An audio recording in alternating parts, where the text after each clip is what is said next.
Welcome to the Wicked Podcast, where we read the business books you don't have the time for. I'm Marcus Kirsch. And I'm Troy Norcross. And we are your co-hosts for the Wicked Podcast. Well, if there's one thing I absolutely know, I have no experience whatsoever talking about, it would be about ego. Right, Marcus? Yeah, sure. Yeah, let's say that's a thing. Oh, you got a lovely ego, Troy. Oh, you like my ego. Okay, well, Yeah. before we talk anymore about how pretty my ego is, let's talk about who's on the show today. Yeah, so today we're talking to Mary Gregory and her book, Ego, about leaders and their ego and how to keep your ego a bit in check and how to be a bit more self-aware of what you're doing, what impact you're having when you talk to people and building relationships across an organization. Yeah, and how sometimes we have to kind of get out of our own way in order to be really effective leaders. I think it's a really, really interesting thing. It was a good interview and a good discussion.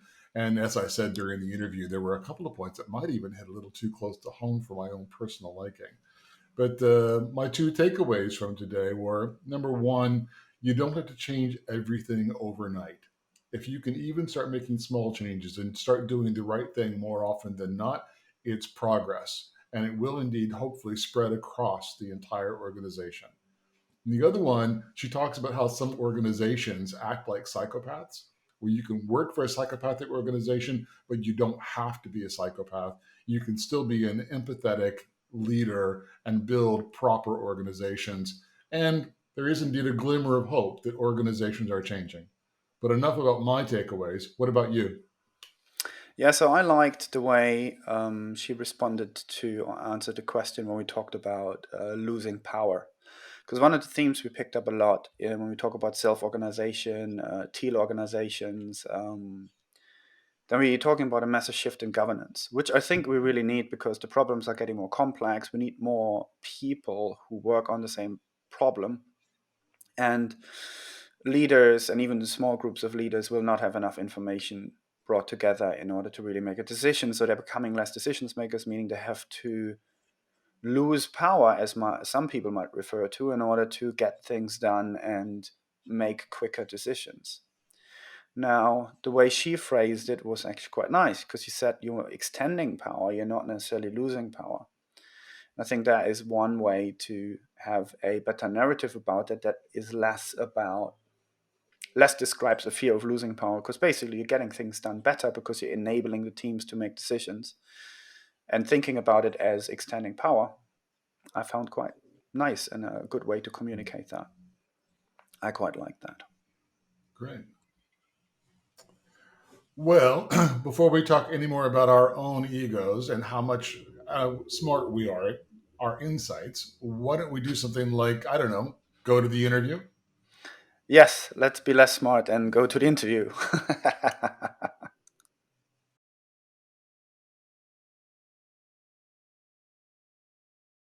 Hello, everyone. Today we have Mary Gregory with us. Hello, Mary, and welcome, and thanks for joining us. My pleasure. Thank you for having me. Lovely. As usually, we like to start on the top and give a bit of context. So, Mary, please tell us who you are and why you wrote the book. Okay, so I'm Mary Gregory. I'm an executive coach and leadership consultant. I'm also author of the book Ego, Get Over Yourself and Lead. And I work with senior leaders in big corporations, but I also work with small business owners as well. And a common thread coming through, I mean, I've been working with leaders for many, many years now. And a common thread that has come through my work is that what I started to realize is that there's one thing that gets in our way, and that is ourselves, our ego, which is what caused me to write the book, to do that as sort of an inquiry into, well, what is it that gets in our way? And how can we get over ourselves? Hence the title of my book. I'm really glad to say that I have absolutely no ego whatsoever, and it never caused me any problems at all. Right, Marcus? Yeah, not at all. Yeah, very selfless and whatnot. Yeah, okay. And are you a robot? No, he's all empathy. Yeah. Yeah, no, it's interesting. I enjoyed reading the book. I have had a number of problems throughout the years where I've been in my own way. And I recently had a problem at work. Not a problem, but a definite challenge.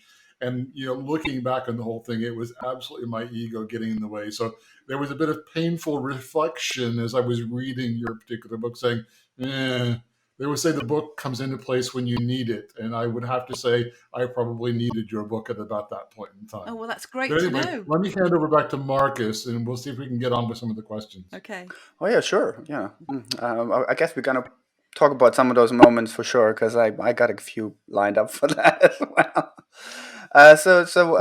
Early in the book, you identify a lot of corporations act like psychopaths. I think there's a famous documentary. Yes. It's not the firm, is it? Is it the corporation that did that, right? The And corporation. Yeah. exactly. So based on that, what should leaders do to really acknowledge that, if they can actually even acknowledge that? And Mm, how do you start with mm. that kind of change? In particular, is there a difference between the individual level and in a wider section? So what how do you start? How do you start on these? Well, I think that film was filmed back in 2003, so it's Mm. coming up for, well, it's not quite 20 years, 18 years old. However, I think there are situations where it probably absolutely does still apply. And in terms of understanding psychopathology and who's attracted to leadership, the whole idea of power and having power over, you could almost say that attracts narcissistic, psychopathic type people into those roles. However, I would say that there's a lot that's gone on within organizations to counteract that. And I would also say the majority of people that I've worked with over the years have not been narcissists and not been psychopaths. They've been people who have got a genuine positive intention around their leadership. And I think this whole, even working in some very big corporates, the whole element was around recognizing humility and that we are all human beings. And I think the thing to get is that the organizations are, at the end of the day, large collections of human beings. And by acknowledging and recognizing that, that is a good starting point to look at. And then as a leader, recognizing that particularly the more senior you get, the bigger the impact you will have on what becomes normal about how we go about doing things. So if I'm going to be a leader at the top of a big organization and it's really just all about me and about my success, and I'm not really bothered about other people's, I'm going to create a fairly psychopathic organization. And I'm simplifying things very, very much here, but if I'm genuinely and authentically motivated by making a difference and having a positive impact, I will role model the behaviors that support that and encourage a culture that is also supportive of that. So leaders have a huge role to play in the cultures that they create, and whether that their organization is, in inverted commas, psychopathic or not, I would say. Yeah, we talk quite a lot about the difference in the evolution of capitalism, moving from multi stakeholder capitalism to pure shareholder capitalism. And Yes. if you look at what a lot of shareholders are demanding, they're demanding companies act more like psychopaths. So, one of the reasons that I was putting in that particular question was when you've got a market or shareholders demanding that the company act like a psychopath, Yeah. how do you, as a leader, kind of work within those constructs and continue to be a non-psychopathic, non-egocentric, compassionate leader and build a compassionate organization when Yes. the market is driving you the other direction? Well, yeah, and the market, yeah, shareholder demands, but I think shareholder demands are also shifting. So the move towards corporate social responsibility and what people are willing to invest in, um, that has shifted over the years as well.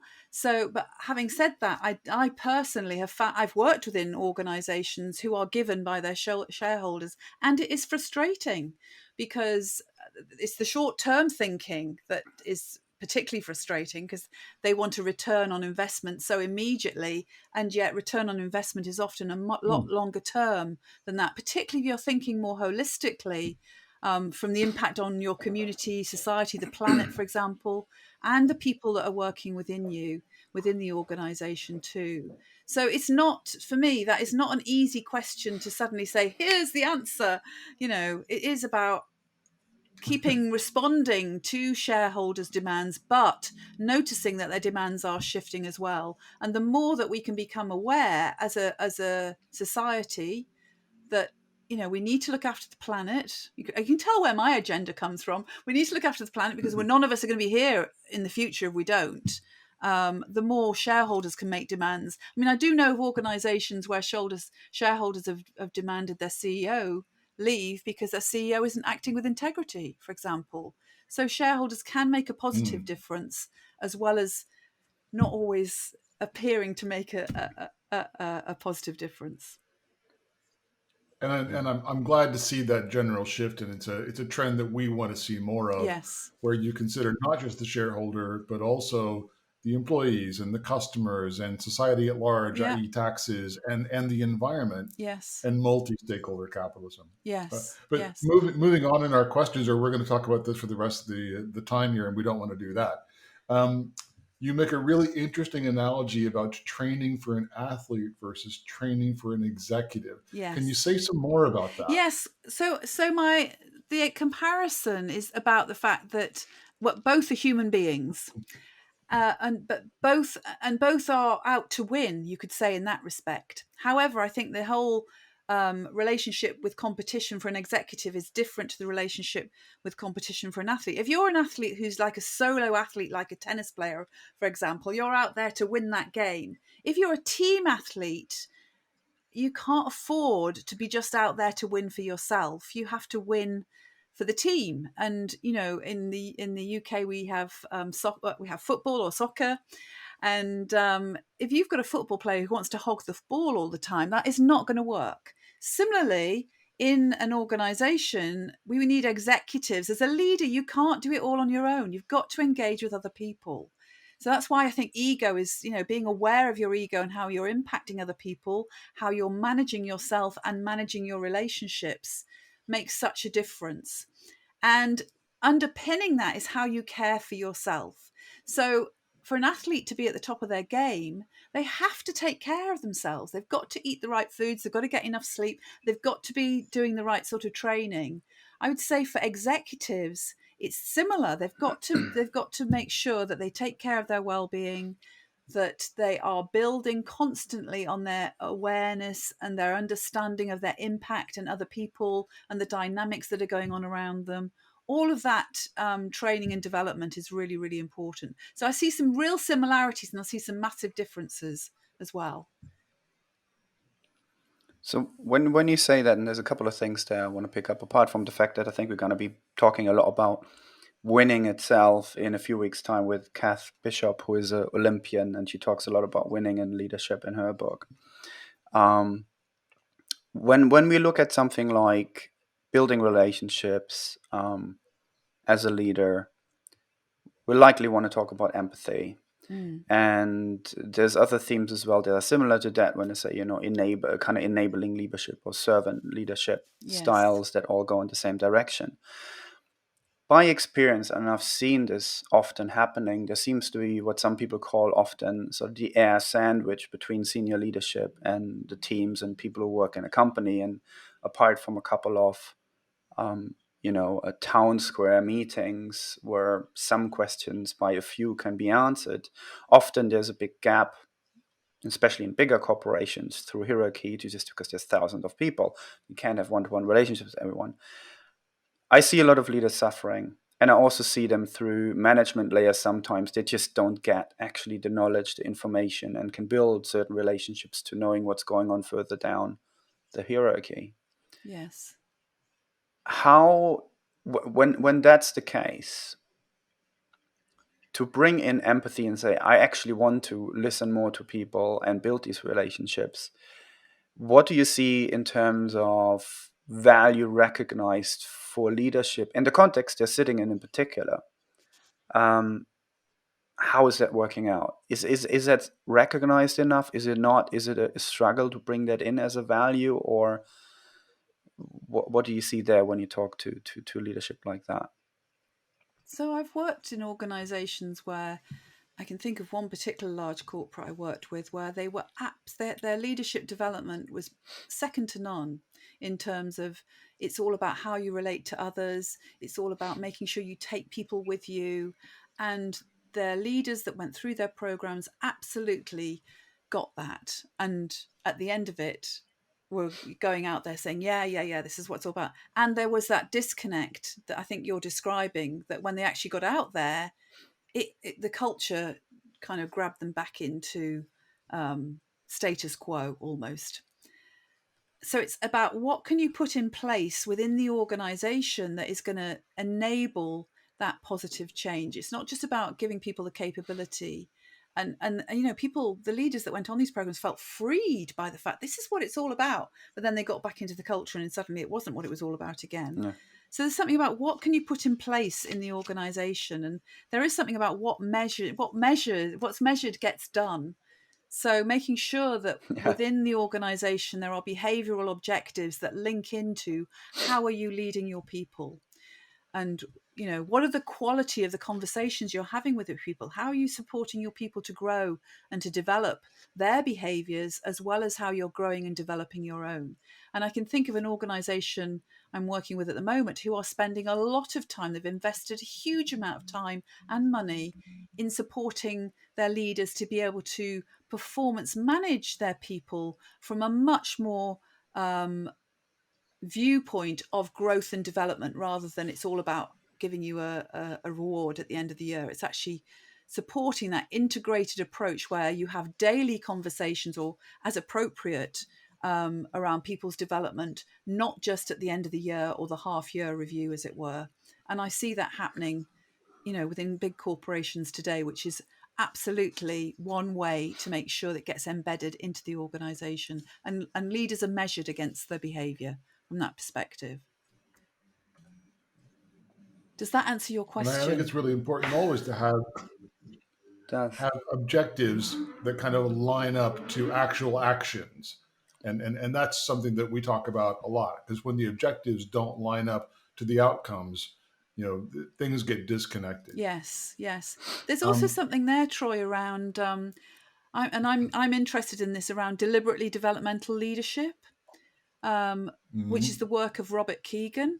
And I think this is the way we need to be going, really, because what that's about is that the task objectives are equal to the development objectives, and leaders are encouraged to be transparent about the fact that we're all on our learning journey here, and they share their own development and their learning in order to encourage other people in the organization the whole way through the organization to do that. And that our development and our growth is just as contributory to the result that we achieve than our focus is on the task itself. And I think that's a really powerful way to look at it, and a powerful way to address it too. Yeah, I think that's a very. I mean, I love Keegan. I love his maturity levels, Yeah, and to see yourself and see where you stand towards others and groups and on a lot. And um, when you say that, I think the transparency aspect is really interesting, because that has come up as well a lot when you talk about biases. So you have a yeah, bias about everything. Everyone has some, and leadership actually recognizing that they have their own bias towards, obviously business value and benefits, and have less contact with the actual customer, for example. Um, the more you bring that out, it seems to be quite helpful. And maybe my question here is then, so how do you then how do you communicate this out? Is it basically just saying that, look, here's my plan of what I will be doing, as much as in the organization, instead of sorry, instead of mainly focusing, let's say, on the vision that a company should have? Because I know one thing about a good vision statement, or when you start talking about these things as a leader, is often that it's relatable. So are you saying it's not just the mission statement itself that should be relatable to where, as a worker, do I fit in here, but also that all leadership isn't just knowing everything, but it's actually on a journey themselves. Is that essentially what you're saying, or how would you say I that? think, What yeah, I think what I aspects do am you think saying that is then they're learning on this?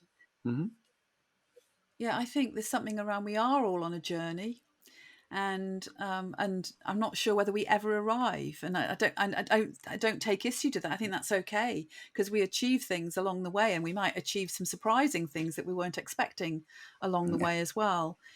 But this, it's getting this balance right, isn't it, between being vulnerable and develop and creating a trusting, psychologically safe workplace through you as a leader being open, transparent, sharing your journey, but also providing the structure and support that's needed to help move things forward as well. It's getting that balance going, really, I would say.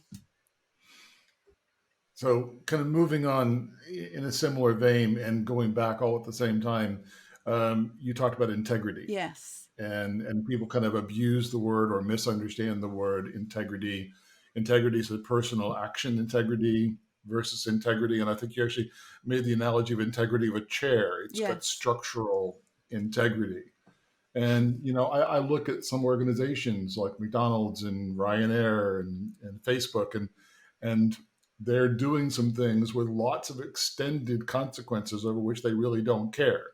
Obesity and data privacy and environmental damage, et cetera, et cetera, et cetera.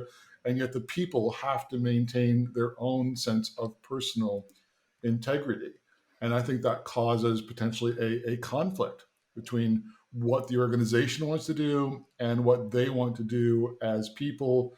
And it kind of brings in almost the last question. So I'm kind of rolling them together so we don't run out of time, which is I've got to make choices that go against my integrity to keep my job or to Right. keep my money or to keep my cash flow. Okay. How do you advise leaders and organizations to deal with conflict of what the organization's doing versus what their own integrity dictates? Yes.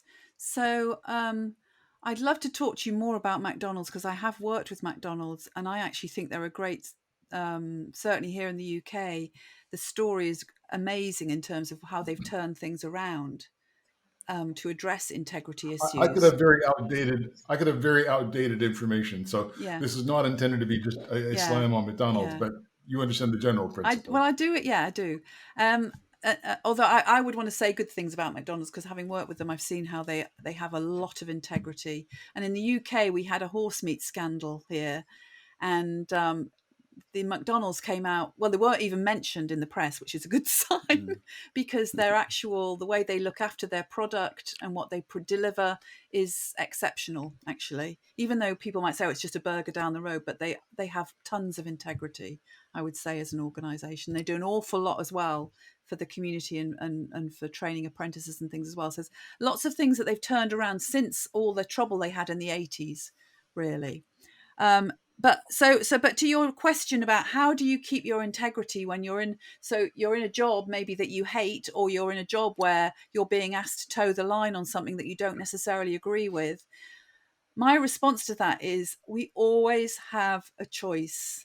And tough though that may be, we can Mm. choose what we do with that. So I can remember times as a leader, I thought, with my team thinking, do I really have to share this new initiative with them? It's not, and I think at those in those days I did, without really having the awareness that I was going against my values, because I don't think I was in touch with my values in those days. But we do have a choice, and that's tough. And one of the things we have to get is be responsible for our choices. So I might be in a job, and I can think of times I Mm. have been in jobs where I haven't particularly liked the job or the company I'm working for, but I chose to stay there. And it's about being responsible for the fact I'm choosing to stay there, and then also thinking about, well, what am I getting from this situation? So thinking about one particular organisation I work with, where I really found it quite a poor cultural mismatch in terms of who I was and the organisation. It was a case of, what am I learning? That's what I used to ask myself every day. What am I learning from this experience, as a way of helping me deal with what I was having to deal with? But in doing so, we are helping ourselves be responsible for it. And then if, the other side of that is to look for, where is there alignment? What part of this can I align with, so that it does feel like it's resonating with your values? And if there isn't anything, then I would be saying, well, work something out. Work out a strategy for yourself about how you're going to get through this, but make sure part of that strategy is how you're going to get yourself out of it, and make a different choice about where you might work in the future. I would never say to somebody, just leave. If they've got a mortgage to pay and mouths to feed, just leaving is also not responsible. They've got responsibilities, but we've also got responsibility to self here. And it is about, what choices can you make, and what strategy might you want to work for yourself to take yourself forward and create a different future for yourself. Yeah, that's lovely. And I think it's a very complex one. And going to another complex one, I'd like to ask you a little bit more about losing power. Yeah. So there is a lot of conversation, either in some of the authors we talk, and definitely articles, but also in terms of redesigning organizations into more progressive organizations, new ways of working, where you talk about governance, which is power of decision making, and so on. There's a lot of redistribution and reconsidering of who does what, and because leaders don't, if they ever have known enough to make the right decisions, are now often have to move their power of decision making further down the line, because it's not scalable. Problems are too complex, so it's shifting. Losing power can therefore mean two things. I can lose power and I become less effective as a leader because the targets might not be hit. And I can lose power in a sense and redistribute that power to, let's say, the teams who have better one-to-one information from the customer and can make way better decisions and much quicker than I would ever be able to as a leader. So losing these things can mean two things. Can you elaborate a little bit of what it means to you, or what do you see, or what do you normally propose to So I think to look at that in I a think I particular way? probably view it in a much more I think I view it in a much more personal way than that. Do I feel powerful in this situation, or don't I feel powerful? Where might I be giving away my power by, for example, saying yes to somebody when I want to say no, and I'm not standing my ground, and my ego might be getting in the way of me standing my ground. But also, when you're talking in the context of organizational change, I think as a leader, you can extend power. So absolutely, where the change needs to happen might be at the front line of the organization, and you as the leader aren't working at that point in the organization, but you are influencing people who are. And that's about, how do you extend the power to those people who need to have it to make that change? And so I don't see that as so much losing power, but more that you extend the power to others. And also, it's what are you and creating around that, in terms of building trust and building a workplace where people feel okay to be themselves and to be able to speak truth to power. I think that's really important as well, because there's a lot that goes on in organizations. So much potential gets lost because people don't feel they're able to give honest feedback about what's really happening. And that's where leaders miss out as well. I think a lot of CEOs I coach feel lonely because people don't speak truth to them, because they see the power in their position rather than recognizing that they're another human being who needs to know what's happening. So it's, what are you setting up within your organization that supports that dialogue? And for me, change happens through conversation. It's the quality of the conversation and the narrative which affects the change. If we still keep talking, so I can think of an organization I work with where it was all very blame culture. It was all about, we'll just keep sticking the finger at somebody else. And actually, a measure of the change was that they stopped doing that. And they started, rather than saying, we can't deal with that, it's them that needs to deal with that, they started asking really good questions around, how can we deal with that? What's at the source of this? What can we create that's different? And immediately, in that change in dialogue, you got to see they were taking responsibility and they were making a difference. And that is powerful, I think. That's power. And that really is, it's a great example of actual power, and it's an example of real tangible change that gets felt across the Yes. organization. And I think that's the key. It's across the organization. It's not just in one silo, but it's about how can we work across and together and be aligned all together. Yeah. I want to come back to one of the things you were talking about, speaking truth to power. Yeah. So I worked for an organization in the not so distant past, only about 45 people, relatively small. And we had one individual who was just the most vocal person you could imagine, usually confrontational, usually very aggressive, usually incredibly outspoken. But the CEO of the company was insisting that they were the only one that was speaking out, and they were actually rewarding the bad behavior. And the rest of the organization wasn't saying anything to the CEO because the real truth that really needed to be spoken, nobody was willing to do. And it was like, so you had the evidence of speaking truth to power, but it wasn't the reality of speaking truth to power. And it was that conflict that you could kind of see bubbling under the organization. Yeah. So, yeah, I believe in speaking truth to power. I am old enough and enough gray hair that I still prefer to speak truth to power privately Yes. and not in large groups. Yeah. I think in large groups, it really can be very, very destructive if not done in an empathetic way, if I can say so. Yes. Yes. So, Well, it's about finding how can you influence, what's the best way to influence this situation. And certainly it's interesting that was the dynamic of that particular organization, because the other thing is that there's always more than one truth as well. So it's interesting that the CEO of that organization just focused on that one person and didn't seek out, well, what other perceptions are going on here. yeah, So exactly. So do you then, and probably has to be the last question, because as usual we have more questions than time. So here's the last one, and I'm trying not to ramble on it. So what then Good is luck with that. usually, yeah, well, I'll try, learn every day. Um, what's then usually sort of the first step, or what's sort of the cycle when you talk to leaders in a way where you can improve? Because I can imagine often, just like now, I'm talking, I'm listening, I'm at times aware of what I say. I'm times not quite aware of what I say when I run workshops as well. I try to work the whole room. I got 20 people in the room. I have only so much attention. I try to spread it across everything, but it's not always perfect. So I'll miss yeah. things. How do you help leaders that they can turn this around as quick as possible? What are some of the examples there?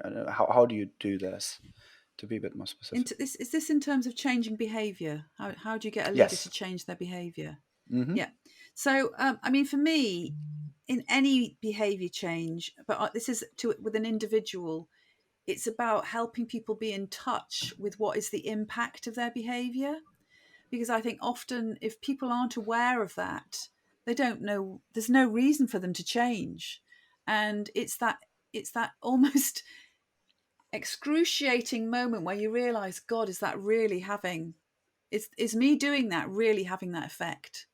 And then if that's the effect, then what's the effect? What's the knock-on effect of that as well? So really getting people in touch with the impact, I think, is the first step to making a change. And they've got to want to do it.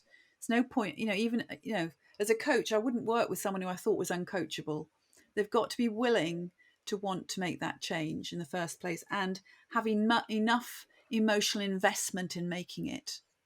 Now, you say, how long might that take? Well, I think sometimes change can be transformational. If someone has a really big aha moment of, oh my God, I never realized that I was causing that, or me not listening to my team was causing this, or whatever, they can change like that. However, I think there's also the whole thing about how we are as humans, in that we've developed habits. And this is the whole thing with ego, is we've developed survival strategies, which is what I think our ego is. It's our survival strategy. And it's lots of really embedded habits that keep us safe, because it's how we deal with fear, really. So there is something around helping people be more present to themselves and how they're being in whatever given situation they're wanting to make the change in.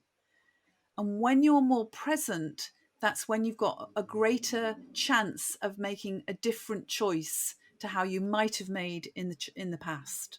Because the whole thing is that we keep replaying habits and behaviors that we've learned in the past. And actually, to make a change in behavior, we need to be present to what's going on so we can choose something different and choose a different response. And for me, success is when a leader chooses it more often than not, because we're all human beings. And, you know, I've written a book about ego. It doesn't mean I don't have an ego. You know, you see me with my family, they probably love to tell you stories about how my ego starts playing up. You know, it's just we're humans. It's recognizing it as leaders, we're human beings. So more often than not, make a different choice. And that's how you keep creating behavioral change, is to choose to do it differently. So if I'm choosing to listen more to my That's team, great. I Yeah. choose, when that my team member comes to me with an issue, I choose to just listen rather than trying to suddenly go in and fix it for them. Completely different approach to how you might treat your people. But you might not do that 100% of the time, but if you're doing it more often than not, you will make a difference.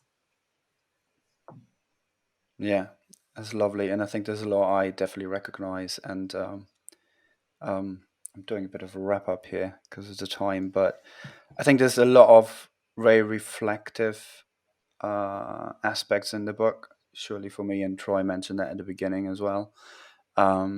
So it's a lovely read. It's interesting that everyone will find themselves in this book for sure. As you said, everyone has an ego. It plays up at various points, and as long as you're more aware of it, you might be able to choose to do something about it. Yeah. So that's really lovely. Uh, so therefore, thank you so much, Mary, for your insights and for your conversation and for giving us your time. And yeah, thank you for that. Well, thank you. My absolute pleasure. You've been listening to The Wicked Podcast with co-host Marcus Kirsch and me, Troy Norcross. Please subscribe on Podomatic, iTunes, or Spotify. You can find all relevant links in the show notes. Please tell us your thoughts in the comment section and let us know about any books for future episodes. You can also get in touch with us directly on Twitter on @WickedandBeyond or @Troy_Norcross. Also, learn more about the Wicked Company book and the Wicked Company project at wickedcompany.com.